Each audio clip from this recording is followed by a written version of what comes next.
गांव की वो खुशहाली जो कभी बचपन में हमने महसूस की थी। बचपन में 4-5 लड़कों की टोली के साथ जाकर दिन भर मस्ती करने के बाद घर लौटते वक्त सिर्फ यही शिकायत रहती थी कि आज हमने वो खेल नहीं खेले।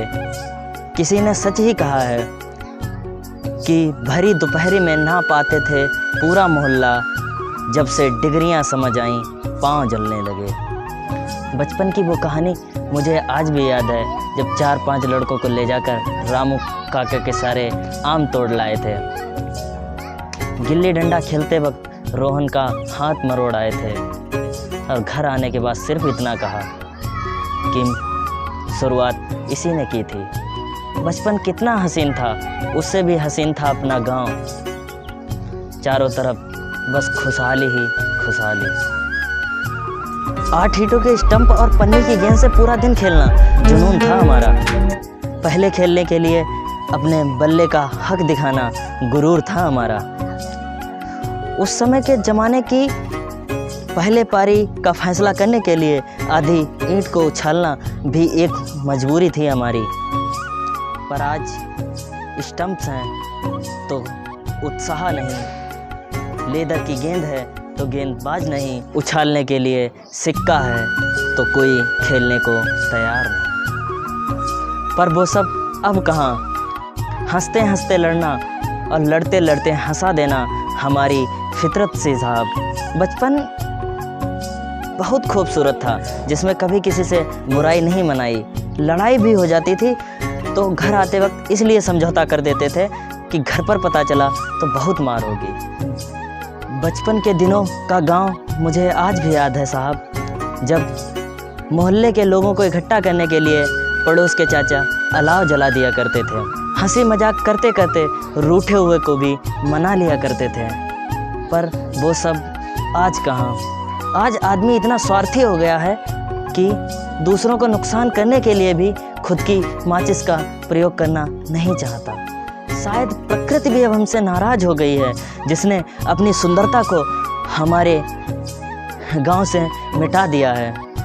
फूस के छप्परों पर लगे पीले फूल हमें इस कदर आकर्षित करते थे कि उन्हें तोड़ने के लिए हम 3 बजे उठ जाया करते थे।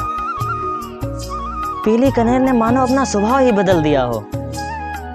लाल चांदनी ने तो मानो दिखना ही बंद कर दिया हो। ये प्रकृति हमसे नाराज हो गई है। उन कच्ची दीवारों पर बनी डिजाइन हमें इस कदर लुभाती थी कि हम उन्हें देखते ही रह जाते थे। दीवार पर लटकती बेलों ने तो मानो झूलना ही छोड़ दिया। सुबह 4 बजे उठकर खेत जोतने जाने वाले चाचा ने तो मानो खेत पर जाना ही छोड़ दिया। चौकड़ी लगाकर पाकड़ की छांव में बैठने वाले लोगों की बहस मुझे आज भी याद है कि इस देश में इतनी महंगाई क्यों है। पर आज आदमी खुद में इतना बिजी है कि उसे दूसरे का हालचाल पूछने का टाइम कहाँ। डॉक्टरों के पास मशीन है, मरीज की नब्ज देखकर मर्ज बताने की फुर्सत कहाँ। ये दुनिया कहती है कि पैसा हम खुशी पाने के लिए कमाते हैं, पर वो खुशी है कहाँ साहब। पैसा कमाने के लिए आदमी ने खुद को मशीन बना दिया है जो कभी रुकने का नाम ही नहीं लेते। पैसा कमाने के लिए घर बार छोड़कर जाना और ये सोचकर वापस ना आना कि कमाई बंद हो जाएगी, कहाँ तक सही है साहब। लोगों ने जब से गांव से शहर की ओर पलायन शुरू किया है, तब से मानो गांव उजड़ सा गया है। क्या पलायन ही एकमात्र विकल्प है? होली दिवाली को घर पर आना, फूल मालाओं से घर को सजाना, यही मात्र विकल्प है। पागलों की तरह धन को लुटाना, गरीबों की गरीबी को देखकर मजाक बनाना, यही मात्र सफलता है। कितना सुंदर, कितना निर्मल, कितना अच्छा था गांव हमारा।